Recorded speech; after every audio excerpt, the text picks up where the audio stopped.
falando sobre as questões mais importantes de comunicação de serviços, né? Vocês veem que quando vocês estão falando, por exemplo, de um produto, comunicação de produto é uma coisa tranquila, né?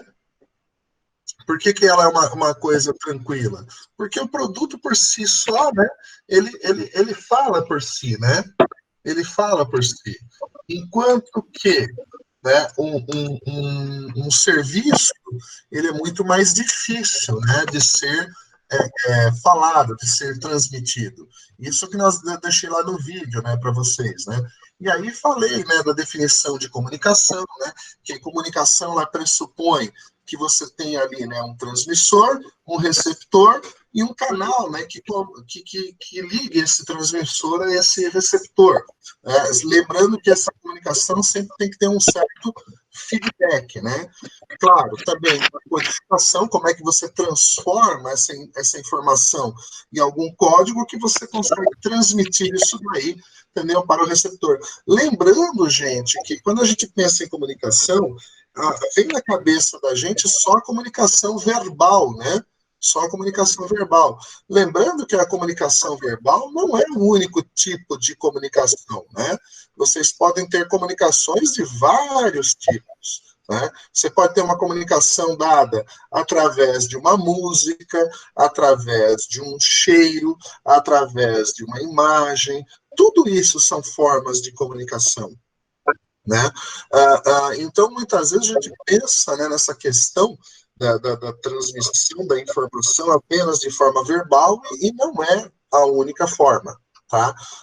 Falei também para vocês, né, deixei lá no vídeo, né, falando dos efeitos de uma comunicação, né, que às vezes de 1.600 mensagens comerciais que são passadas por dia, né, nos diversos sistemas, nas diversas mídias, 80 dessas mensagens são percebidas e apenas 12 provocam alguma reação. Então, para vocês terem uma ideia do quão grande tem que ser feito o esforço para que você tenha um feedback positivo. E nesse sentido, né, a promoção da comunicação ela envolve diversos tipos de meios de comunicação, né? Vocês lembram? Concursos e sorteios, programas de compradores frequentes, ou seja, uma fidelização ali que você cria, né, no comprador, brindes que você pode dar, um tabloide, calendários e eventos, né, o merchandising, cupons, amostras e demonstrações, a própria propaganda, publicidade, product placement, né? Hoje em dia o product placement é um que está muito na moda, né? Se vocês viram o videozinho lá, eu coloquei até um vídeo ali do product placement, não sei se chegaram a ver. Né? Eu acho, né, vocês viram? Tinha som? Deu para perceber? Tinha. Oi? Tinha sim. Tinha. Vocês viram? Eu peguei daquele filme Quanto Mais Idiota, Melhor. Mas é muito legal, porque ele mostra ali o que é o product placement, né? O cara falando do comercial ali, né? Mostrando o produto como se tivesse incorporado no dia a dia dele. E isso também, né? Eu acho que deu um grande salto, por exemplo, esses product placement no filme do James Bond, que eu mostrei ali para vocês, a Lotus Branca, né? Do James Bond. Aquela Lotus Branca lá, quando ela saiu no filme, a venda de carros naquele ano da marca Lotus quadruplicou, para vocês terem uma ideia, tá? E eles tinham colocado ali o carro no filme apenas mais por uma questão de divulgar o produto, mas eles nunca imaginavam que ia ter aquele feedback, tá? Por exemplo, patrocínio. Quando você pensa, por exemplo, na marca Red Bull, né? A Red Bull ela está nitidamente associada ao quê? A esportes radicais, né? Ou seja, o patrocínio dos esportes radicais. Tá? Então, só para vocês terem uma ideia, né, dos diversos tipos de promoção, né, ou comunicação que você pode ter, né, nesse sentido. E pensando também nessa questão de produção, de comunicação, né, vocês veem, né, que uma comunicação eficaz, ela sempre vai ter aí, né, um conjunto de passos, de processos que você tem que dar. Primeiro quem é o público-alvo que eu quero transmitir a minha comunicação? Vocês têm que entender isso. Né? Se você não sabe quem é o seu público-alvo, você não vai chegar. Por exemplo, vamos supor que eu pegue a Michelle aqui, né? A Michelle, por exemplo, Fadu é árabe, né, Michelle? É turco. Turco? Turco. Porque é o seguinte, turco tem hora que eu não posso chamar de turco que fica bravo, poxa. É do meu marido. É sírio-libanês ou é turco mesmo? É turco mesmo, é do meu marido esse sobrenome. Ah, tá, porque tem hora que a gente chama, entendeu? O turco, ele fala, não, é sírio-libanês. Não, o meu mesmo é italiano. Eu sou neta de italiano. Ah, tá, que mistura, hein, mulher? É Cassini e Fadu. Poxa, sai de baixo, hein? Então, mas, por exemplo, pega a Michelle. A Michelle é uma mulher morena, tem um cabelo moreno. Ah, eu vou fazer uma comunicação que, de repente, é voltado para o público-alvo das mulheres morenas, entendeu? De cabelos negros, né? E eu coloco lá uma loira fazendo comercial. Entendeu? Quer dizer, eu estou transmitindo uma informação errada. Não é aquele o meu público-alvo, né? Gente, parece bobagem. Falar, Francisco, mas isso é óbvio, que vocês não têm ideia de quanto erro já teve nisso, tá? De transmitir essa informação da maneira errada, porque você não conhece o seu público-alvo, né? Então, uma vez que você determinou o público-alvo, sim, aí você vai determinar os objetivos. O que é os objetivos? Ah, o que eu quero comunicar? O que eu quero com essa comunicação, né? O que eu quero incitar nesse meu público-alvo, tá? Outra coisa, lembrando que todo projeto de comunicação tem custo, gente. Isso não é barato. Você vai desenvolver diversas mídias. Então, você tem também lá que fazer, entendeu? O Project Vibes, estabelecer o orçamento promocional. Não adianta nada você fazer uma promoção que você gasta um baita dinheirão e o retorno sobre aquilo é peanuts. Ou seja, você tem que calcular ali o ROI, Return on Investment, ou seja, o retorno sobre o capital investido. E isso, gente, apesar do nome ser bonito, ROI, Return on Investment, quer dizer o seguinte, eu botei quanto e quanto voltou. Tá? É isso que é o retorno sobre investimento. Tá? É o quanto eu coloquei e quanto eu voltei. Quanto esse dinheiro voltou. Tá? Para isso, você definir, né? Qual vai ser a mensagem, que tipo de mensagem você vai mandar para esse público-alvo, né? Tipos de veículos promocionais, gente. Essa é uma outra coisa, né? Se você não determinou quem é o seu público-alvo, se você não fizer uma seleção de veículos promocionais adequados, você errou. Por exemplo, gente, vocês já ouviram falar do Boston Medical Group? Sim. Tá? Aonde vocês ouviram falar do Boston Medical Group? Geralmente, o comercial onde eles fazem maior divulgação é na rádio CBN. E por que na rádio CBN de manhã? Eu não faço a mínima ideia. Porque é o seguinte, gente. A maioria do pessoal está indo trabalhar, né? Está ouvindo rádio ali, vendo. Não só isso, Michele, isso é verdade, mas quem é o cara que vai ouvir a CBN? Só entrega drive.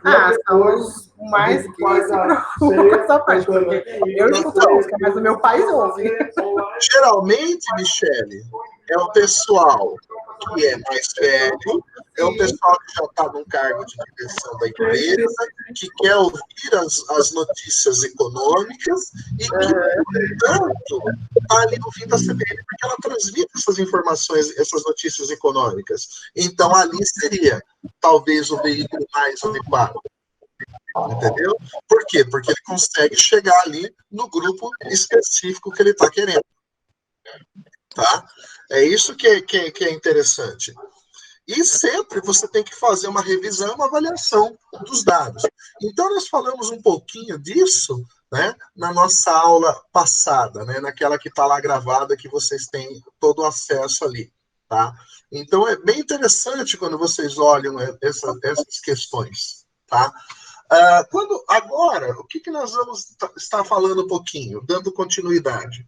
Vamos falar um pouquinho do que é uma administração de uma evidência física, ou seja, o que nós vamos falar de evidência física? É tudo aquilo que existe na natureza, ou seja, que é palpável, que é tangível. E muitas vezes, senhoras e senhores, a gente tem que pensar o seguinte: às vezes você não consegue avaliar um serviço a priori. Por exemplo, a Fabiana e o Clauderson me contrataram, de repente, para fazer uma consultoria na empresa deles, tá? Como eles me chamaram para uma consultoria na empresa deles, eu chego lá, por exemplo, eu falo, putz, olha, eu sou um baita consultor, eu já trabalhei, já dei consultoria para várias empresas, e eu chego lá, por exemplo, nada contra, tá? Pelo amor de Deus, se alguém tem um carro desse. Eu chego lá, por exemplo, sei lá, de Renault Clio, tá? De Renault Clio. Um Renault Clio, sei lá, 2001. Eu já tive dois, tá? Os primeiros carros meus. Então eu chego com um Renault Clio. E eu falo que eu sou um baita consultor. A Fabiana e o Clauderson, eles não viram o meu trabalho ainda. No entanto, eles vão ter que buscar alguma evidência física do meu trabalho. Uma primeira evidência física, mas é simples, mas eles vão avaliar e falar, pô, mas que consultor é esse? O cara disse que é bom, chega com um carrinho desse tranqueira. Olha a roupa que o cara tá usando. E o cara vem me dizer que é bom. De repente chega um outro cara lá, sei lá, numa BMW, numa Mercedes, com um terno, com um corte maravilhoso, fala, esse cara é bom. Pode ser que o Francisco seja muito bom e o outro seja um picareta. No entanto, às vezes você busca algumas evidências físicas tangíveis para tentar avaliar um serviço. Entendeu? Por mais que vocês não queiram, você vai acabar fazendo isso. Entendeu? É aquela coisa, você vai no médico endócrino, e o médico endócrino, ele pesa 190 quilos. Eu volto para trás. Pois é. Você volta e fala, porra, mas que médico é esse que o cara fala que tem que cuidar da saúde e o cara tem 190 quilos? Né? É aquela personal trainer que o Latrell vai lá para manter ali o marombada, só que a personal trainer dele, entendeu? Pesa 110 quilos. Né? A Latrell fala, não vou malhar nessa academia. Pelo amor de Deus, como é que ela diz que é personal trainer? Agora, vai lá, aquela personal trainer, entendeu? Que dá para estudar anatomia no corpo dela, porque você só vê músculo. Você fala, porra, peraí. Né? Ou seja, você está buscando uma evidência. Pode ser que a que era mais gordinha tenha uma atenção muito maior do que a outra, mas não adianta, você tem que buscar alguma evidência física. Tá? Por exemplo, para certo serviço, você vai buscar vocês irão buscar as instalações físicas, vocês vão buscar avaliar como é que é as instalações físicas desse lugar. Né? Muitas vezes, por exemplo, você procura avaliar um restaurante pelas instalações físicas. Você procura buscar avaliar o que foi, Fabiana, que você está dando risada. Fabiana está se segurando aí. Não estou ouvindo, Fabiana. É as crianças fazendo graça ali na porta para me tirar minha atenção. Tá certo. Tá certo. Põe elas para assistir aula também. Então, o que acontece? As instalações físicas, um folheto, um cartão de visita, são maneiras que você tenta, né, utilizar para buscar essa questão. Né? E você vai procurar fazer um mapeamento, né, dessa evidência física. Tá? Um mapeamento dessa evidência física. E nesse sentido, né, a gente tem que pensar, vamos pensar no restaurante. E o restaurante, quais são os pontos de avaliação do consumidor? Vamos supor que vocês fossem entrar no restaurante. Vocês nunca comeram naquele restaurante. O que vocês, olhando para o restaurante, vocês avaliariam? Limpeza, professor. Limpeza. Limpeza. O menu. Sim, mas isso, menu. Você vai buscar evidências físicas, se a comida é boa ou não. Limpeza primeiro, Felipe. Perfeito. É o que nós vamos olhar. A aparência, né, de tudo, porque a gente come com os olhos, né? Então ninguém vai querer comer num lugar sujo, bagunçado, desarrumado, né? Que tá mal cuidado. A pessoa não tem uma luvinha, não tem uma touquinha, nada disso, né? Ou seja, são todas evidências físicas que você está buscando, de repente, para avaliar o seu restaurante. O seu restaurante. A comida pode ser maravilhosa, mas, no entanto, você pode até ficar desestimulado de comer, de repente, olhando, putz, olha, a mesa está suja, o chão não está limpo, né? Eu vi ali o cozinheiro, de repente, sabe, coçar o cabelo e pôr a mão na comida, né? Você fala, porra, peraí, não dá. Não dá. Então, a evidência física, você vai buscar isso. Por exemplo, a área externa, o design, silarização, estacionamento, paisagismo, ambiente no entorno. Isso é uma coisa muito interessante, né? Claro, né, que quando você tenta também construir essa imagem, não é uma coisa simples. Pode ter exemplos que fujam disso? Pode ter exemplos que fujam disso. Por exemplo, se algum dia vocês forem para Salvador, na Bahia, tem um restaurante em Salvador, na Bahia, que eu sempre vou comer, chama Paraíso Tropical. Tá? O dono desse restaurante é um cara que fez engenharia agrícola, a engenharia agrônoma na Exalc, aqui na USP. O nome dele é Beto Pimentel. Esse cara revolucionou a comida baiana, para vocês terem uma ideia. O cara é um grande chefe cozinha. Ganhou já prêmios internacionais e tudo mais por ter revolucionado a comida baiana. O restaurante dele fica no meio da favela. Se você perguntar para qualquer taxista lá, eu quero ir no Paraíso Tropical do Beto Pimentel, todo mundo vai levar você lá. Todo mundo conhece. Todo mundo conhece. Tá? Mas olha lá, você fala, putz, mas numa favela, né? Numa favela. Só que, no entanto, a comida do cara é do outro mundo. Do outro mundo. E dentro dessa favela ele tem uma pequena fazendinha, onde ele planta tudo ali. Tá? Mas é claro, num primeiro momento, você fica com medo e fala, poxa, peraí, num restaurante dentro de uma favela, você fala, tenho medo. Você está buscando fatores ali para avaliar. Né? Na área interna, ambiente físico, design, o layout, a qualidade, né? A temperatura do ar, tudo isso. Tudo isso. Por exemplo, não sei se vocês já foram para Sorocaba, tá? Mas Sorocaba, por exemplo, tem uma costelaria famosa, chama A Costela é o Nome. É um restaurante ali famosíssimo, chama Costela é o Nome. O cara faz uma costela ali que ela fica 32 horas num forno que ele construiu ali durante 90 graus. É essa daí mesmo. Olha aí. O que é isso? Olha só, o que é isso aí? É a comidinha do Paraíso. O que é?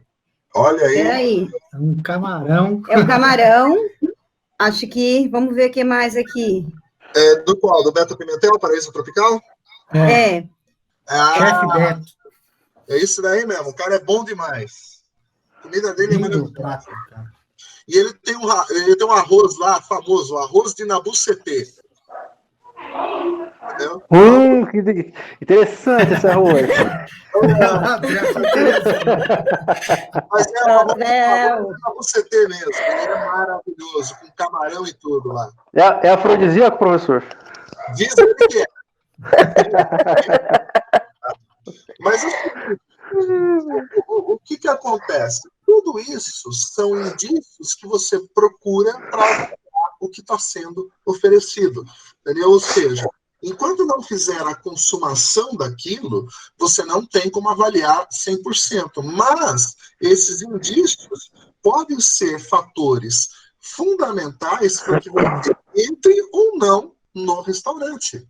Tá? É essa a grande questão, muitas vezes. Você pode não entrar, e de repente você está perdendo ali uma experiência gastronômica do outro mundo. Por quê? Porque o dono do restaurante não soube transmitir a informação da forma adequada. É essa a grande questão. Tá? Então, outra questão, você tem que saber administrar isso, tá, também. A administração também vai ser um fator aí fundamental. a embalagem, né, das evidências físicas, como é que é essa embalagem, como é que é a facilitação no processo aí do serviço, né, a sinalização, como é que se dá a relação cliente-funcionário. Cliente-funcionário. Isso é uma coisa muito importante, essa relação cliente-funcionário. Vocês têm que pensar, por exemplo, que quando você está indo num restaurante, você está indo para comer um prato de comida, mas você também está indo para desfrutar do ambiente físico do restaurante. É uma experiência gastronômica, tá? Senão você fica em casa, você come em casa. Tá? Então, o restaurante também é importante. Então, essa relação da sociabilização ali, né? Da relação do cliente com o funcionário é fundamental. Né? Isso é fundamental. Pergunta, gente, alguma coisa até aqui? Não, professor, por mim tá tudo tranquilo. Tudo tranquilo, professor. Só a questão do arroz mesmo que eu gostei bastante. Ah, tá certo. Tá certo. Brincando, professor. Mas eu recomendo, vá lá um dia, entendeu? Que é fantástico. O ano passado, acho que foi o ano retrasado, eu fui para Salvador. Mas só que eu não conhecia esse, né, o restaurante, não. Pois é. E qualquer taxista leva. Maravilha. Qualquer taxista leva, vale muito a pena. Tá? Vale muito a pena. Tá? Outra coisa que é interessantíssima também de se observar, né, nesse sentido, é quando a gente pensa também como é que você vai diferenciar a empresa dos demais concorrentes, né?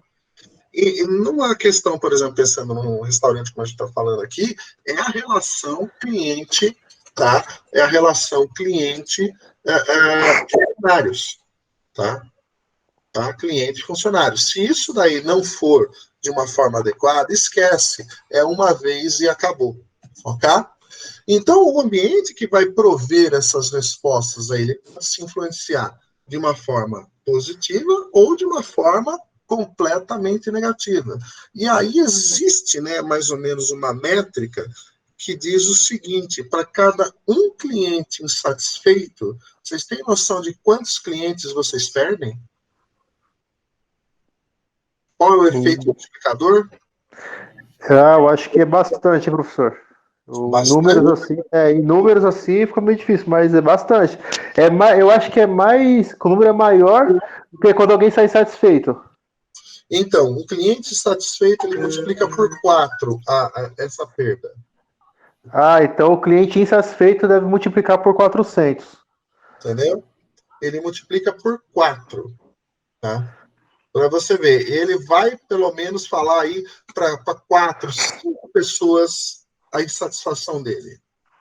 Para vocês terem uma ideia. Um insatisfeito, professor? O insatisfeito. Ele consegue. Ele tem um efeito multiplicador no mínimo por 4. E o satisfeito? Tá. Oi? O satisfeito também? O satisfeito, às vezes, por 10. Por 10. Caramba.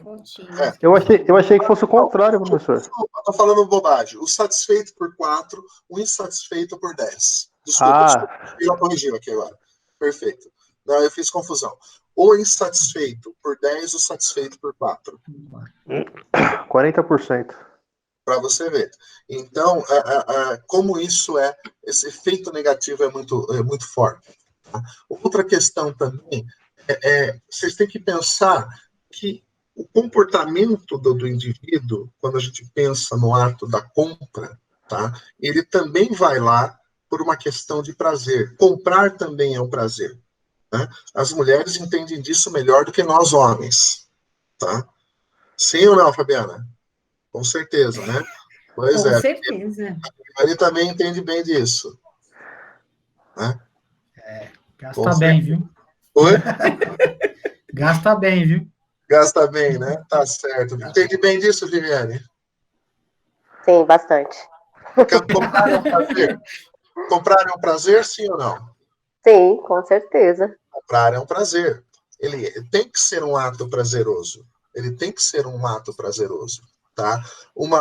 E esse ato de prazer, né? Se ele te der o prazer, te der a satisfação, você repete isso outras vezes, né?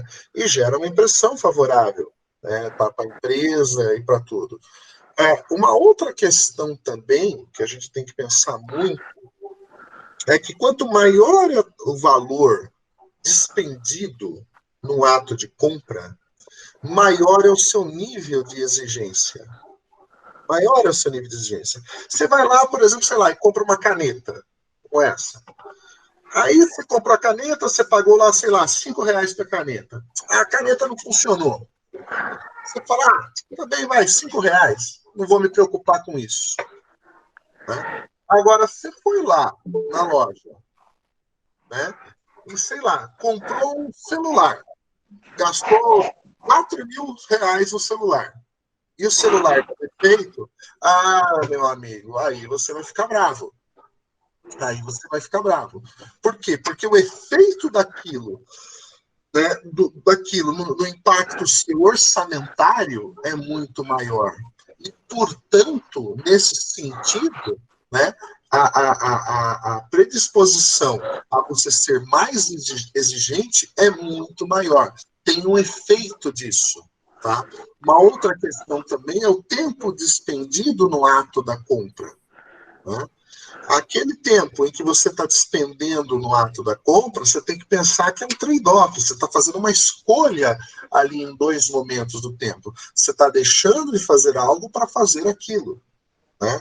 Então, portanto, você pode ter uma predisposição de permanecer e explorar aquela sensação de compra ou de repente, cortar aquela sensação de compra.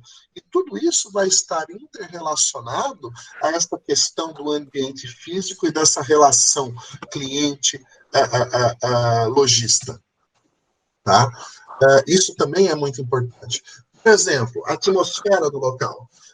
Vocês sabem aqui aonde que é isso? Essa imagem? Não. Está parecendo um estúdio de TV. Pois é, Pra mas mim. não é um estúdio de defeito. Isso daqui é a loja da MM. Sabe aqueles chocolatinho MM? Ah, sim, é MM. A loja lá em Miami, não é, professor? Essa não é de Miami, essa é de Londres. É de Londres? Essa é a loja da MM de Londres, para vocês terem uma ideia. Da MM de Londres. Ela é muito legal. Não sei se vocês já foram para Londres. Tem uma loja da MM lá. Ela tem 2 andares. É de cair o queixo. Poxa, mas é chocolate. Eu sei que é chocolate. Mas você fica maluco com a experiência. Você fica maluco com a experiência. Por exemplo, falando dessa experiência, senhoras e senhores. Eu sei que às vezes, né, viajar não é barato, mas é uma experiência que todo mundo tem que fazer pelo menos algumas vezes na vida, tá? E se algum dia vocês tiverem a oportunidade, se ainda não foram, eu recomendo que vocês viajem algum dia para Londres, tá? Não Nova York, tá? Londres é uma Nova York 10 vezes melhor. 10 vezes melhor. É muito melhor. Nova York é uma cidade suja, é uma cidade, entendeu, feia, fedida, tá? Vai por mim. Londres é muito mais legal nesse ponto. Mas, por exemplo, é uma coisa que eu diria a vocês: viagem para Londres para visitar museus. O que vocês achariam dessa minha dica? Museus? Eu sempre que viajo, eu costumo ir nos museus e em tudo que é lugar. Eu procuro os museus. Em todos os pontos turísticos. Isso. Mas vocês perderiam tempo indo num museu em Londres? A Sheila gosta lá. Eu vou. Eu vou. Eu vou, porque eu tenho. Eu já, isso entra no meu cronograma de viagem. Então, se vocês nunca foram para a Europa, em outros lugares, eu recomendo que algum dia vocês juntem dinheiro e façam essa experiência. Londres tem museu que não acaba mais. Tá? Mas a experiência, por exemplo, de visitar um museu em Londres é uma coisa diferente. É uma coisa diferente. Em que sentido que ela é uma coisa diferente? Primeiro, você não paga para entrar nos museus de Londres. Opa! Eles são todos de Sabia. graça. Ah, vocês gostaram, né? É. Pois é, e é maravilhoso mesmo, gente. É maravilhoso, é maravilhoso. Você vai, entendeu, nos museus, e assim, você, dependendo do museu, você vai perder um dia inteiro lá dentro. É um dia inteiro rodando o museu. Não é igual aí um museu aqui no Brasil, tá? Lá o negócio é grande mesmo, é muita coisa. E o legal é que eles constroem aquilo de tal maneira que o tour te dá uma atmosfera que parece que você é um cientista, que você é um pesquisador, tá? Isso que é o mais interessante. Mas uma vez que você fez todo o tour, e isso é o mais legal, a saída é no Lodinha, tá? Pensando aí agora na Michele, né? No Maria Melhor. Você vai sair na lojinha, onde tem uma loja, onde tudo que você viu no museu está à venda. E você fica louco para comprar. Oi? Vou mudar de ideia, não vou mais ir. Pois é, mas olha que interessante. Olha que interessante. Que jogada, né? Ele constrói uma atmosfera onde você fica maluco e a partir daí você vê. E eu gosto, por exemplo, ó, esse daqui eu trouxe do Museu de Londres. É um marcador de livro com uma cópia da Pedra Roseta, né? Que tem a original lá no Museu de Londres. Né? Esse daqui, no Museu de Viena, eu gosto muito, eu trago esses marcadores de livro. É o Beijo, de um quadro de Gustav Klimt. Né? Então, esse daqui ó, é um marcador de livro com todo o sistema solar, né, em alto relevo, eu também do British Museum, tá? Do Museu Britânico. Por exemplo, esse daqui, ó, só para vocês terem uma ideia, esse daqui, ó, eu trouxe do Museu de Ciências de Viena. Ele é um carrinho que vem dentro dessa caixinha. Olha que interessante. Que vem dentro dessa caixinha. Olha o tamanho do carrinho. Isso aqui em cima é uma célula fotovoltaica. Entendeu? Tal. Se eu botar aqui na luz, ele não anda. Na luz aqui artificial. Mas se eu botar ele na luz solar, esse carrinho dispara que nem um louco correndo. Ai, que lindo. Entendeu? Caramba, que legal. Pois é. Olha só. A gurizada fica maluca aí, ó. E vem dentro dessa caixinha aqui, ó. Você põe, ó. Tá aqui, ó.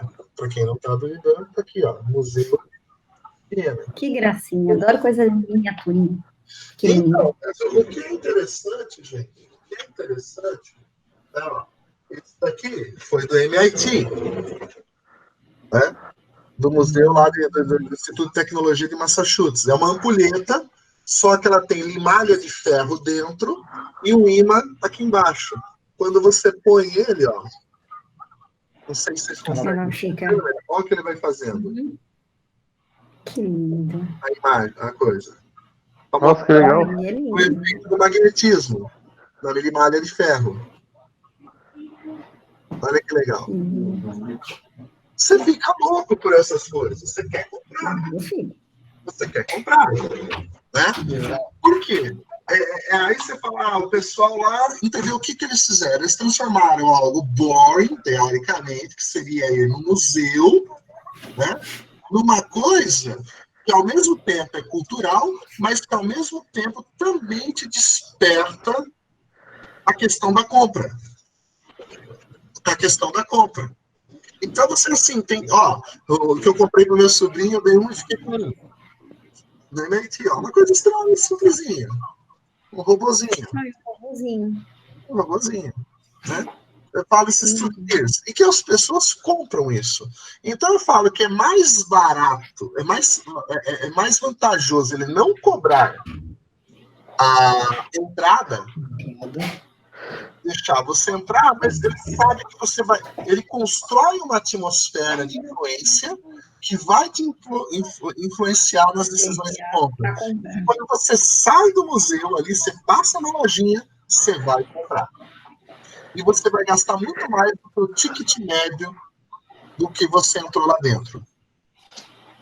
Tá? Do que você entrou lá dentro. É sempre assim. Vai ter que pagar mais bagagem extra, Sheila. É normal, eu também faço isso. Você não tem ideia de como dói o bolso. E você gasta. Não quer nem saber. Mas eu deixo para me arrepender quando chegar em casa. Quando chega a fatura do cartão de crédito aqui no Brasil. Não? Oi, Johnny. Por quê? Sempre foi. O que tem? Ai, minha irmã. O que sua irmã perguntou, Johnny? Você foi no banco, como que eu vou no banco? Fala pra mim. Ah, bom, tá certo. Vai pegar o corona. 300 mil pessoas na fila. Não deu. Não dá não, gente, perigoso.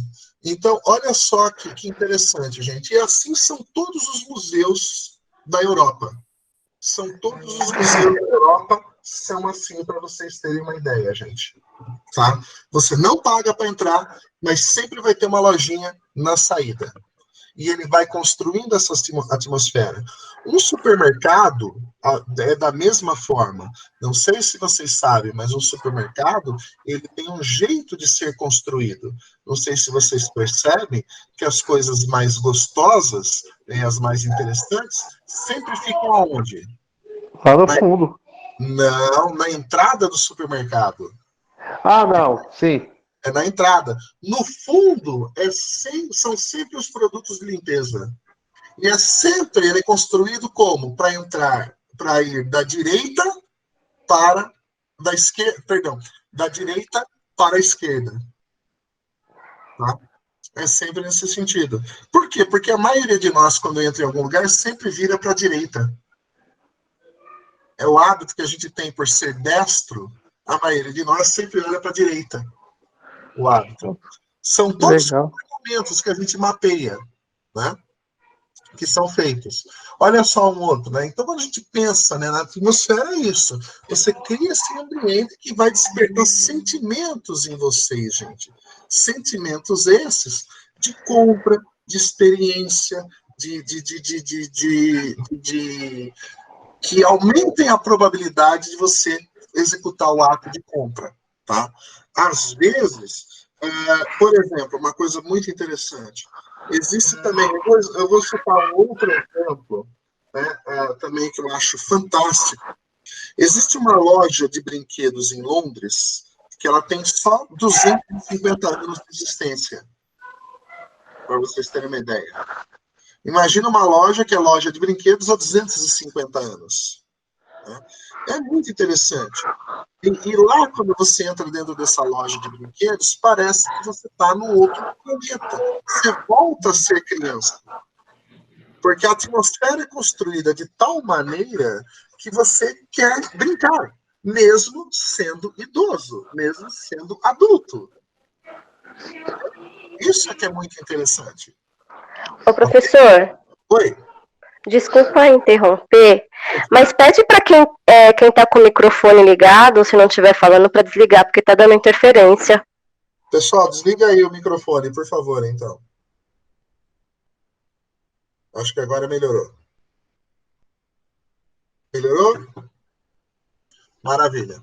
Tá? Então, essa criação dessa atmosfera, tá? Ela vai ter que levar em consideração como é que isso vai impactar, né, do ponto de vista psicológico, a pessoa. Então, esse ambiente físico vai impactar o psicológico da pessoa. E não só o psicológico dos clientes, mas sim também dos funcionários e das operações da empresa. Tá? Isso é fundamental. Parece uma coisa, né, que não faz sentido, mas faz muito sentido. Eu não sei a vocês, mas com certeza eu tenho certeza que vocês já entraram em lojas em que, pelo ambiente interno, pela disposição da loja, você fala, eu não estou afim aqui, não quero comprar, me sinto mal aqui, vou embora. Eu tenho certeza que isso já aconteceu com vocês. Né? Em outras lojas, que o ambiente é muito legal, é muito gostoso, às vezes o preço pode ser até um pouco mais caro, mas por incrível que se pareça, poxa, eu pago para ficar aqui. Por quê? Aí você fala, olha, eu embuto no preço aqui esse bem-estar que eu estou tendo. Esse bem-estar que eu estou tendo. Tá? Ok? Faz sentido? Legal? Então, vamos lá. Então, quando a gente pensa, né, na criação de uma atmosfera, de um ambiente, de uma atmosfera, a gente tem também uma sequência, tá, de processos. Às vezes, muitas vezes a gente pensa, né, que essa questão de gestão, de varejo, falar, eu vou fazendo tudo na minha cabeça. Não, existem estudos, existem métodos, existem processos, existe ciência por trás disso. Boa parte dela está na psicologia, bebida na psicologia. Tá? Na psicologia comportamental. Tá? Então, a primeira coisa, quando você vai pensar na construção de uma atmosfera, é vocês entenderem quem é esse público-alvo. Quem vocês vão receber nesse ambiente? Que serviço vocês vão oferecer? Né? É essa a questão. Não adianta nada, por exemplo, eu sou um boteco que vou servir torresmo à pururuca, caldinho de feijão, cerveja estupidamente gelada e uma boa cachaça. E eu vou tocar Vivaldi lá dentro. Você fala, pô, não dá certo, Francisco, não dá certo. Agora, se a gente botar ali um samba de raiz, tá? Samba de raiz. Opa, um sambinha de raiz lá no fundo, gostoso. Fala, putz, é aqui que eu quero, é aqui que eu sento e não saio mais. Entendeu? Então, vocês têm que entender quem é o meu público-alvo. Francisco, mas você é um preconceituoso contra Vivaldi? Não, muito pelo contrário, eu adoro Vivaldi. A pergunta não cabe neste ambiente, de repente. Tá? Outra questão, né? Uma vez que você definiu quem é o público-alvo, a seguir o que o público-alvo procura na experiência do serviço. Quando ele está buscando uma experiência de um serviço, você tem que entender o que ele espera com relação a um serviço de qualidade. O que ele entende por um bom serviço? Né? Vocês estão tendo uma aula comigo. Então, se vocês estão tendo uma aula comigo, o que eu estou oferecendo para vocês aqui, senhoras e senhores, é um serviço. É um serviço. A pergunta é, o que vocês esperam do meu serviço? Ou o que é esperado? Vocês esperam que eu seja um professor pontual? Vocês esperam que eu seja um professor que entregue os materiais? Vocês esperam que eu seja um professor que forneça uma bibliografia adequada? Vocês esperam que eu seja um professor que monte um material adequado, entendeu? À disciplina? Vocês esperam que eu seja um professor que transmita o conhecimento, né, com clareza, que exemplifique essa aula com exemplos claros e objetivos. Tudo isto, né, tem que ser mapeado. Por quê? Porque eu tenho que entender quem é o meu público-alvo. Tanto é que quando eu fui conversar com a coordenadora, eu perguntei, quem é essa turma de gestão comercial? Eu preciso saber quem é esse meu público-alvo. Né? Quem é esse meu público-alvo? Senão, de repente, eu poderia preparar uma aula que não condiz com o meu público-alvo. Ou seja, eu estou prestando um serviço que, de repente, não é adequado a esse meu público-alvo. Tá? O meu serviço é ruim? Não, o meu serviço não é ruim. De repente, eu só não adequei esse serviço ao público-alvo correto. Eu não submapear esse público-alvo. Não criei essa atmosfera aí. Entendeu? Por quê? Porque eu não soube mapear quem era o público-alvo. Um terceiro passo. Quais os elementos da atmosfera que pode reforçar as respostas emocionais que os compradores buscam, gente? Isso é uma outra questão muito importante. Né? Ou seja, que elementos emocionais, que elementos despertam a sua emoção da compra? Né? a sua emoção da compra. Por exemplo, você vai numa loja de automóvel, quer comprar um carro, né? Uma das coisas importantes seria testar o carro, seria fazer um test drive do carro. Poxa, eu estou comprando uma SUV. Se eu estou comprando uma SUV ou estou comprando um carro 4x4, eu quero saber se esse carro realmente é um carro 4x4. Por isso que alguns veículos 4x4, eles têm o quê? Eles têm lá um veículo e um local de teste. Ó, vamos enfiar esse carro na lama? Vamos lá? Vamos ver? Às vezes chama essas pessoas, inclusive. E aí é uma coisa muito interessante, senhoras e senhores, porque muitas vezes fazer essas pesquisas, elas são extremamente complexas, elas não são tão simples assim, tá? Principalmente quando a gente quer precificar esse produto, dar um preço a esse produto, porque muitas vezes a empresa, ela quer saber o seguinte: como você vai reagir ao lançamento de um novo produto, como você vai se comportar perante esse lançamento desse novo produto e até que ponto eu estaria disposto a pagar por esse produto, até onde eu iria. Não sei se vocês já participaram desse tipo de pesquisa. É uma pesquisa que muitas vezes, né, uma vez que foi definido quem é o público-alvo, eles chamam pessoas desse grupo, desse público-alvo. Às vezes são pagos valores em dinheiro até para você visitar, às vezes são dados prêmios muito interessantes. Eu já fui fazer uma pesquisa uma vez de um carro que eu ganhei uma Mont Blanc de presente. Esse era o incentivo que ele me deu para ir lá participar dessa pesquisa. E era um carro que ele colocou um carro e colocou os concorrentes. E o carro não tinha nem marca, nem símbolo, mas era para que eu experimentasse esse carro e experimentasse os outros concorrentes. E avaliasse o que esse carro tem de bom e o que tem de ruim comparado com os outros carros. É uma pesquisa que você fica lá 4, 5 horas. Então, tem que dar, sim, um certo incentivo, senão a pessoa não vai. Né? Mas vocês veem que não é uma questão, não é uma coisa muito simples, né? Outra questão: uma vez que você mapeou e tentou entender quais são esses elementos, quarta pergunta, né, na sequência é: como esses elementos vão afetar a satisfação do funcionário? Porque vocês têm que entender que o funcionário vai ser o elo de ligação entre a empresa e o consumidor final, entre a empresa e o comprador desse seu produto. E a pior coisa é um funcionário também que é desmotivado, que não conhece o produto, que não sabe como ele funciona. Isso é um desgaste total, é um problema sério. Né? E como esse plano, a quinta passo, como esse plano compete com a atmosfera dos clientes. Ou seja, como é que vai afetar essa questão aí dos clientes. Então, vocês veem que vocês têm que procurar responder essas 5 questões para tentar responder essa questão de construir uma atmosfera adequada ao ambiente de compra. Tá? E mais do que isso,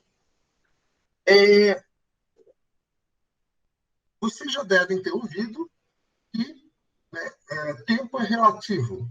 Né? Albert Einstein já falava isso lá atrás, né? Time is relative, ou seja, o tempo é relativo. As mulheres entendem bem disso, não é verdade? Imagina, Fabiana, Clauderson aí vai fazer um jantar romântico para você. Né? Ele preparou lá que... Tá assim, Fabiana? Quém, quém, quém, quém. É eu que preparo. Michele, o seu Fadu vai preparar aí um jantar gostoso para você ou não? Oi? Não estou te ouvindo. Oi, ele prepara sim, ele cozinha melhor do que eu. Olha aí, tá certo. Um turco que não cozinha tem que ser fora. Turco tem que cozinhar bem mesmo. Muito bem. Até porque os turcos, eles têm uma tradição fantástica na recepção. Eles não sabem o que fazer para agradar. Eu, pelo menos, todos os turcos que eu conheço têm essa característica. Eles não sabem o que fazer para agradar uma pessoa. Né? Principalmente quando ela é bem querida. É verdade, é verdade. Mas imagina lá o seu marido, ele vai preparar um jantar romântico, ele vai preparar um bom prato, uma boa entrada, vai acender uma vela gostosa ali, criar um climinha, né, a meia luz, né, vai buscar um bom vinho, te recebe, entendeu, com um buquê de rosas. Quando você vai ver... rosa, já não digo que não. Ele não é muito de dar flor, não. Ele não é? Já então tem que repensar o contrato. Não, de flor ele não é de dar flor, não. Ele dá muito presente, mas flor ele não é muito de dar flor.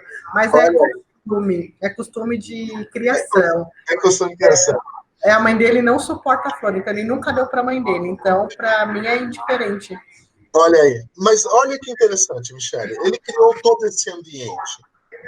Esse jantar passarão-se, né, 5 horas e você vai falar, nossa, mas já se passaram 5 horas? Parece que a gente sentou agora para jantar. Né? Então, isso que é o interessante, né? Por quê? Porque despertou um sentimento de prazer. E se despertou esse sentimento de prazer, o tempo se torna relativo. É verdade. Ó, a Fabiana já está com uma cara ali que fala o seguinte, o jantar para ela dura 10 minutos. 10 minutos, não é verdade? Ele tem outras qualidades, mas preparar assim esse jantar não é com ele, não. Esse clima romântico não é com ele, tá certo. Não. No preparo, não. No preparo. Ele é bom para dar presente, para agradar nas viagens, mas nesse ponto Cozinha não é comigo, não. Cozinha para mim é só para comer. Ah, tá certo. Tá certo. Liliane, a mesma coisa para você, Liliane? Ela tá quietinha lá? É a mesma coisa? Xiii, Liliane. Nossa senhora, Liliane, que é isso? Se eu não cozinhar, eu passo fome. Solteira eterna. Tá precisando arranjar aí, entendeu? Um fadu para você também, Liliane. Entendeu? Você precisa arranjar um fadu para você. Tá? Aí, quem sabe? Né? Quem sabe? Mas olha só que interessante, senhoras e senhores. Né? Quando você entra num ambiente, numa loja, que desperta essa sensação de prazer, é fato, se gastará mais tempo e mais dinheiro. Tá? Por quê? Porque a experiência de compra acaba te influenciando. Tá? Então, isso é um fato, já existem estudos comprovando isso. Tá? Outra questão também, os estímulos. Como serão esses conjuntos de estímulos? Esses estímulos vão vir lá, iluminação, temperatura, disposição dos móveis, disposição de todo o layout. Como vai se dar essa relação do funcionário, do vendedor, te abordando na loja? Isso também é interessante. Por exemplo, em Paris, eu gosto muito de usar os exemplos de Paris, existe uma loja lá chamada Printemps e uma outra chamada Galerie Lafayette. Não sei se vocês já ouviram falar. A Galerie Lafayette é essa daqui que vocês estão vendo aqui, essa imagem. Não sei se está dando para vocês verem. Tá? Estão conseguindo visualizar? Não? Não vi. Então, vamos lá, então, de novo. Às vezes acontece isso.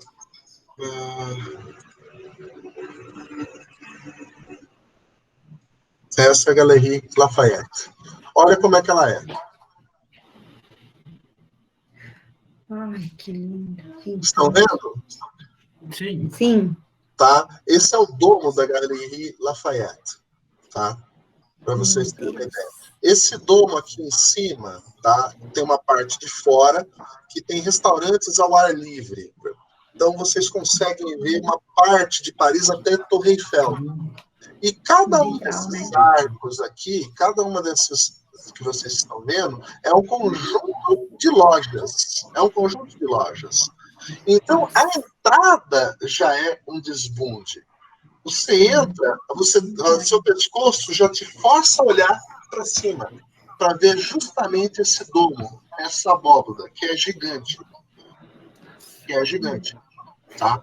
Mas o que é mais interessante, toda a parte que a mulherada adora, aqui a parte daqui é de lingeries finas, tem uma parte aqui de roupas masculinas, uma parte aqui em cima de comidas diferentes, maravilhosas, e também canetas e relógios. E esta parte aqui embaixo, senhoras e senhoritas, é a parte das maquiagens e perfumes. Então, aqui tem Christian Dior, aqui tem Chanel, aqui tem Montblanc, todas essas coisinhas, né, esses perfumes. E o que acontece? Por mais... pois é, Sheila. Por mais que você não queira vir aqui, quando você chega aqui, as atendentes, elas já estão treinadas para te falar o seguinte: não, peraí, deixa eu pelo menos fazer uma maquiagem em você, deixa pelo menos eu passar um batom em você, deixa eu passar um rímel, esse cabelo seu tá lindo, deixa eu fazer alguma coisa. Não, mas eu não quero comprar. Ela fala, mas eu não estou querendo vender para você. Ela fala assim, eu não estou querendo vender para você, eu estou querendo que você conheça o meu produto. Se você vai comprar ou não, é outra história. É outra história. Né? Mas o que é interessantíssimo é que a experiência de compra você fica maluca.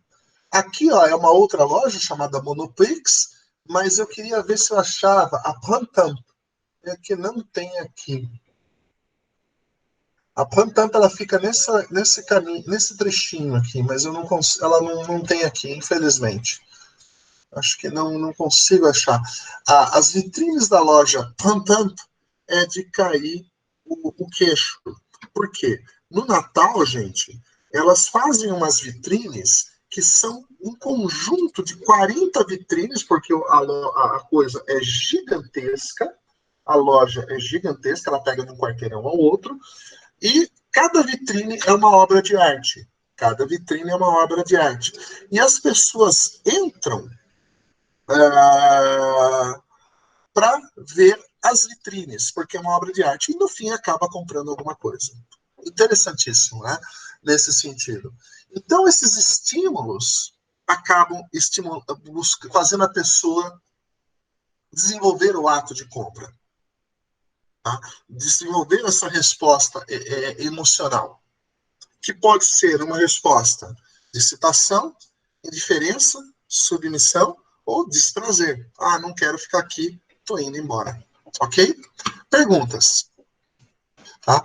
Estímulos visuais, eles também são importantes, mas tem que ser levado em conta também, senhoras e senhores, tamanho do estímulo visual, a forma, cores, a harmonia entre a concordância visual. Você pode ter até contrastes, mas esses contrastes têm que ser levados em conta, eles não podem provocar um choque, muitas vezes. Ou você pode até provocar um choque, mas aí a proposta da loja é desse jeito. Né? Isso que é o interessante. Tamanho maior, importância, poder, sucesso, segurança, estabilidade, né? A questão de um menor risco percebido, uma competência maior. Já um tamanho menor dá uma questão mais de intimidade, mais amigável, mais pessoal. Uma coisa é você ir numa grande storage, a outra coisa é você ir numa boutique, por exemplo, numa boutique prêt-à-porter, né, que faz ali um vestido sob demanda. Você se sente ali como se fosse, né, uma pessoa bem-vinda na casa.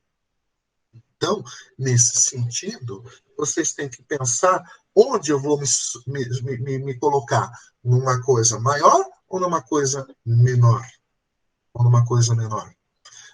Quando você vai, por exemplo, para Paris, você vai encontrar as duas coisas. Você vai encontrar as duas coisas. Vocês vão encontrar lojas que têm essa característica. Por exemplo, vou mostrar aqui mais umas para vocês, que tem essa característica da fachada. Dá para ver ou não? Estão vendo? Sim, sim. Olha só que interessante. Isso daqui é um restaurante em Paris. É um restaurante em Paris. Você já come pelos olhos, né? Pela fachada. Olha que lindo. Olha um outro. Esse daqui, ó, é uma loja, tá? É uma loja de bonecos. Daqueles, entendeu? De títeres. Né? De marionetes. Eu estava tentando lembrar a palavra. De marionete. Uma loja de marionetes. Em Paris. Olha só que interessante. Uma outra loja, ó, de vinhos. Uma cave. Olha que interessante. O mais interessante que você olha só, quando foi fundada? 1925. Tudo bem, isso daí é novinho. Isso aqui é uma cave novinha. Eu já fui num restaurante em Paris, que ele foi fundado em 1512. Ou seja, o Brasil nem tinha sido descoberto, o restaurante já era restaurante. Olha só que legal. Uma loja de vinil e CDs. Olha que interessante. Em Paris também. Também em Paris. Ó. Uma loja de cartazes, pôsteres, tudo relacionado a cinema. Ó. Uma livraria. Uma livraria. Perdão, livraria não. Furniture. De roupas, livros, utensílios e tudo mais. Tá? Ô, professor, Oi, isso aí é tudo em Paris? tudo em Paris. Centro, não? Centrão, cara, Ile-de-France. Toda a região de Ile-de-France. Maravilha. Aqui é uma região, meu caro, que é para você chegar lá, para onde você vai? Para onde seu nariz aponta. Ah, É bem que assim. legal. Para onde eu vou? Para onde seu nariz apontar. Isso que é o legal. Mas eu estou usando o exemplo de Paris, mas tem outras cidades que fazem isso, tá? Eu só estou usando o exemplo aqui de Paris porque ele é bem interessante nesse sentido. Você tem as grandes mega stores, mas também tem as lojinhas.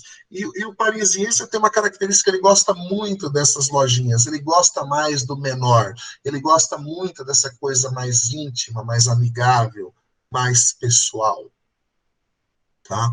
Isso que é interessante. Forma é um outro pilar muito importante.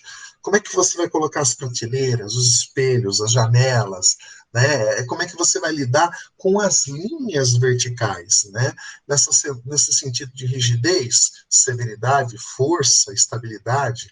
Já as linhas horizontais têm uma característica de progressão, proatividade, de movimento. Curvas já dá uma sensação de feminilidade, de fluidez, de descontração. Isso é muito interessante. Tem estudos sobre isso. Se algum dia vocês quiserem estudar isso, existem áreas que estudam essas questões. Quando você pensa em cores, vou usar cores mais quentes ou mais frias? Que tonalidades? Tons mais claros, mais escuros? E com que intensidade? Ou seja, a minha matiz aqui de cores, a minha paleta de cores, ela tem que ser utilizada de uma maneira sábia, de uma maneira muito interessante. Eu já fui em lojas, por exemplo, que tinha uma pegada mais gótica e, portanto, tudo lá era dark. Mas, ao mesmo tempo, apesar de tudo ser dark, o ambiente era agradável. O ambiente era agradável. Por outro lado, não adianta você trabalhar com cores quentes numa loja de rock, por exemplo. Não vai fazer sentido isso. Não vai fazer sentido isso. Ok? Então, olha só, essa tabelinha aqui, só para vocês terem uma ideia, o que cada cor representa dentro de um ambiente. tá? O que representa dentro de um ambiente. Olha aí, vermelho representa amor, sexo, coragem, perigo, fogo, pecado, meiguice, entusiasmo, né? A sensação de pare. Já o amarelo, calor, franqueza, alegria, glória, atenção. Laranja, abertura, amizade. Azul já tem a ver com masculinidade, com tristeza, com segurança, com fidelidade, com calma. Cada cor dessas daqui desperta uma sensação e uma emoção. Ok? A iluminação. Se ela tem uma iluminação, um efeito calmante, um efeito relaxante. Tanto é que se vocês gostam de ler à noite, para pegar no sono, qual é o melhor tipo de lâmpada? Não é a lâmpada branca, a lâmpada halógena. Tem que ser aquela lâmpada, tá, a antiga lâmpada, que é a de tungstênio, a lâmpada incandescente, a lâmpada amarela, porque ela vai definir ali, entendeu? Um relaxamento, um efeito mais calmante em vocês, tá? Então, nesse sentido, você vai criar um ambiente onde o cliente vai falar de forma mais tranquila, mais calma, ele vai se desacelerar. Se você quer que ele vá num ambiente, entendeu? Ele vai desfrutar do ambiente, ele não quer, e você quer que ele se acalme, você vai usar ali uma iluminação com o objetivo de desacelerar ele. Então, uma iluminação mais voltada para o amarelo, uma iluminação mais voltada, entendeu, para tons mais pastéis, uma iluminação mais fraquinha, tá? Uma maior iluminação já dá uma questão mais de estímulo, de animação, de excitação, ok? Incentivos sonoros, a música de fundo. Uma música de fundo, ela pode definir o humor da pessoa. E, gente, isso também tem muitos artigos falando do efeito na música, na sensação de excitamento, de excitação ou de relaxamento da pessoa. Ou de relaxamento. Ela pode concentrar ou pode distrair. Tá? Isso é muito importante, esses incentivos sonoros. A música, ela pode também influenciar o humor, o tempo despendido em função do ritmo da música. Tá? O cliente, ele entende que a empresa se importa com seus consumidores a depender do tipo de música. A música também influencia tal funcionário. Influencia também o atendimento do funcionário e a produtividade do funcionário. Trabalhar num ambiente com uma música mais agradável, o funcionário produz até mais, ok? Por exemplo, você pensa, né, nos sons que existem num shopping. Quando você vai fazer, por exemplo, uma compra num shopping center, não sei se vocês percebem, mas a compra de um shopping center, ela te leva a um estímulo de aceleração. Ela não é uma coisa prazerosa. Não sei se vocês já perceberam isso. Né? É aquela coisa de comprar, correr, comprar e ir embora. Não é uma coisa de prazer. Não é uma coisa de desaceleração. Por exemplo. Professor, essa parte da música, hoje, quem estuda, né, a música, ela está tudo dentro de musicoterapia. Então, para cada ambiente, ela tem uma função determinada. Tanto que na música, no estudo, eles dizem que a música é a única coisa que consegue tocar o profundo da alma das pessoas. Então, você consegue mudar totalmente o humor da pessoa, se ela quer chorar. Se você quiser fazer ela chorar, você tem a música para fazer ela chorar. Se quiser sorrir, tem a música para fazer sorrir. E também isso em ambiente, tanto shopping, mercado, no hospital, todo lugar eles colocam na altura certa, tudo certinho para mexer com a pessoa. Tanto é que estão usando isso hoje já em hospital, por exemplo, com efeito calmante para aquelas pessoas, por exemplo, que têm dor crônica. Que tem dor crônica e não consegue, a música tem esse efeito. Por exemplo, esse estudo do Kim e do Arene, aí, de 1994, que vocês estão vendo na tela, eles fizeram um estudo numa loja de vinhos, onde eles colocaram músicas alemãs, tá? Músicas alemãs. E aumentou a compra de vinhos alemães. O efeito da música alemã levou ao aumento da compra de vinhos alemães. Olha que interessante. Olha que interessante. E você fala, mas Francisco, eu nunca vi ninguém fazer isso em loja. Pois é, as pessoas não fazem porque não conhecem. Às vezes você tem lá um vinho de uma marca X ou de uma nacionalidade X, de repente um estímulo musical pode levar à venda maior daquela marca que você está querendo diminuir o estoque, reduzir o estoque. Outra questão, aromas também. Aromas que podem ser agradáveis, que levam o cliente a fazer compra. Aromas, muitas vezes, que remetem à sua infância ou uma sensação de seguridade, né, de segurança. Tá? Esse incentivo aromático, muitas vezes, ele pode-se dizer que ele é subjetivo. Você não percebe ele diretamente, mas você percebe ele indiretamente. Por quê? Porque ele busca na sua memória sensações ali de um momento em que você foi feliz. Entendeu? Dormi, não vivi. Pois é, Johnny. Dorme, não vive. Pois é, com certeza. Incentivos de toque também. Né? Quando o cliente manipula um produto, ele cria um incentivo de toque. Aquela questão de um cliente que tem um aperto de mão ali, que transmite confiança. Empresas que são mais interessadas ao cliente, que parece que está tendo ali uma relação de maior interesse, né, para a pessoa, isso também. Tá? Por exemplo, outra questão do tato, né? Temperatura e maciez. Ou seja, o tato também é fundamental. O ser humano não parece, mas nós somos igual a criança. A gente também quer pôr a mão e sentir, né? Ter essa questão de ver pelas mãos. Então, sim, o tato e a temperatura e a maciez são muito influenciadores no ato de compra. Ok? Um exercício que eu ia pedir para vocês fazerem, tá? Para vocês me entregarem na próxima semana do nosso curso, individualmente, é cada um de vocês criar uma atmosfera de uma empresa de serviços à sua escolha, tá?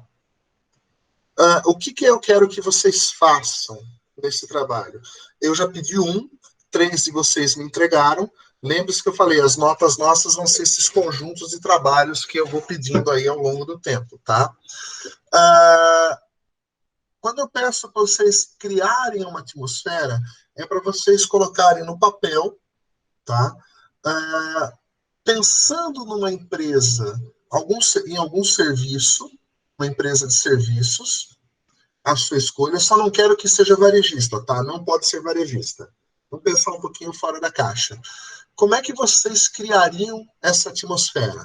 O que seria interessante? E quando vocês vão pensar em atmosfera, como é que seria o atendimento ao cliente? Como é que seria essa questão da postura? Como é que seria essa questão do serviço, da atmosfera, da música e assim por diante? Ou seja, baseado em tudo isso que eu falei nessa aula, como é que vocês pensariam nesse serviço? Ok? Perguntas, gente. Perguntas.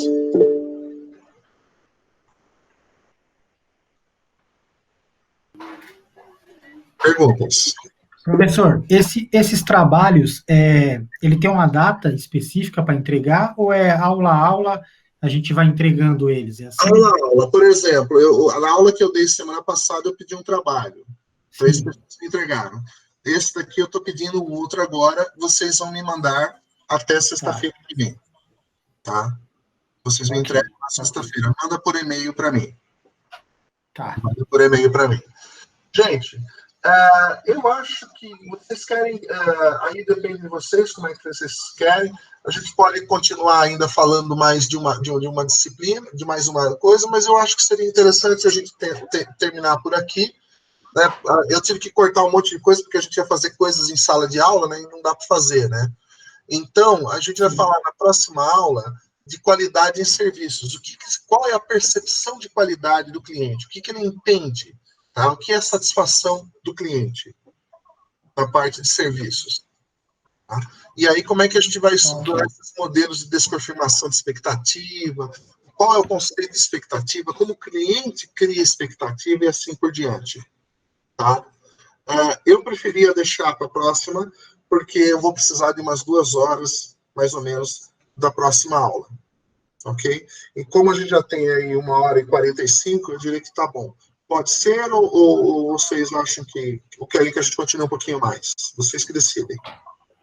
Pode ser, sim. Pode ser, professor. O quê? Continuamos agora? Continuamos? Ou querem deixar para a próxima semana? Eu prefiro para a próxima semana. Próxima semana. Tá. Beleza. Lembre-se, isso aqui é uma democracia, então vence a maioria. Nesse caso, quem decide são vocês. Tá? Quem decide são vocês. Perfeito. Deixamos para a próxima. Só para mostrar para vocês, eu quero mostrar para vocês também, quer ver? Só aqui. Fachadas de lojas. Mais algumas fachadas de lojas que eu gostaria de mostrar para vocês. Né? São de cair o queixo. Por quê? Estão conseguindo visualizar? Não. Sim, professor. Olha só, isso aqui são algumas fachadas de lojas lá em Paris. Não sei se vocês estão percebendo que a maioria das fachadas de lojas em Paris, vocês estão vendo como são pequenininhas? Olha que interessante. Ó, da Granado. Né? Mesmo quando é uma loja como uma Louis Vuitton, né, ela ainda é... Ó, olha a fachada da Chanel. Em Paris. Professor, é um estilo deles? É o estilo deles. Por quê? É por isso que eu estou falando para vocês. O francês, ele tem uma característica, o ato de comprar para o francês é uma coisa muito prazerosa. O francês é um cara, por exemplo, que ele se dá ao luxo de sentar no restaurante, pedir um cafezinho e ficar 3, 4 horas ali com aquele cafezinho, entendeu? Falta de respeito, Fê, o que é isso? Isso, se for em Nova York é justamente o contrário. Ali em Nova York é aquela coisa. O francês, ele gosta muito, ele detesta shopping center. O francês detesta shopping center.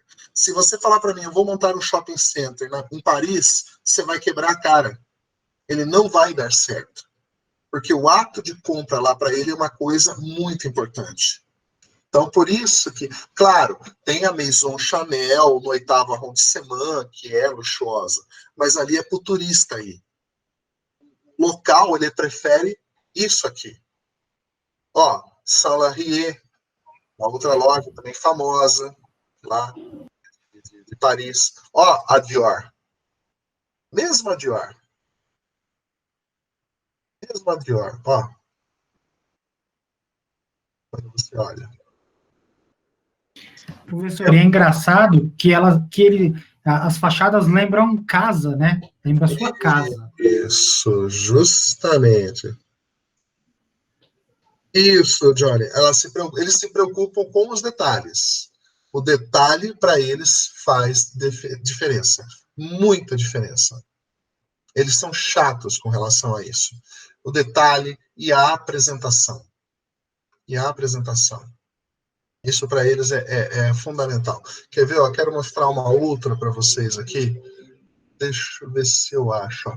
Isso daqui, ó, esse prédio que vocês estão vendo aqui, ó, é o Hotel do Louvre.